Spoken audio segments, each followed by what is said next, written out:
Hi friends, எல்லாருக்கும் happy Onam wishes.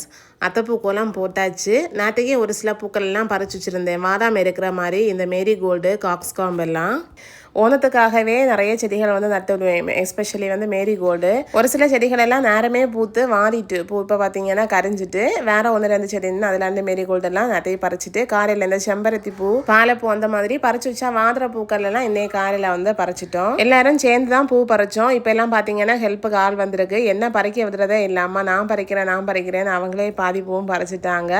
சரி, எனக்கும் ஹெல்ப்பாக இருக்குமேன்னு சொல்லிட்டு அவங்களே பறிக்க விட்டுட்டேன். அவங்களே பூவுமே எல்லாம் பிச்சு தந்துட்டாங்க. அதனால கோலம் போத்துறதுக்கும் ஈஸியா இருந்து இன்னும் கொஞ்ச நாள் போச்சுன்னா கோலம் போடுற வேலையெல்லாம் அவங்களே பார்த்துப்பாங்கன்னு நினைக்கிறேன். ஒரு பூவுமே வெளியே வாங்கல, எல்லாமே தோட்டத்துல நின்னா பூ தான். செம்பருத்தி பூ, மேரிகோல்டு, காக்ஸ்காம்பு, தெட்டிப்பூ அந்த மாதிரி பூக்கள். ஓணத்துக்கு அத்தைப்பூ கோலம் போடும்போது ரொம்ப சந்தோஷமா இருக்கும். அதுவும் வீட்டுல நின்ன பூக்கள் எல்லாம் பறிச்சு போடும்போது இருக்கிற சந்தோஷத்துக்கு அளவே இல்லை. நீங்க அத்தைப்பூ கோலம் எல்லாம் போட்டீங்களா? ஓணம் எல்லாம் எப்படி போகுது? எல்லாரும் சந்தோஷமா இருங்க, ஹாப்பியா ஓணம் செலிப்ரேட் பண்ணுங்க.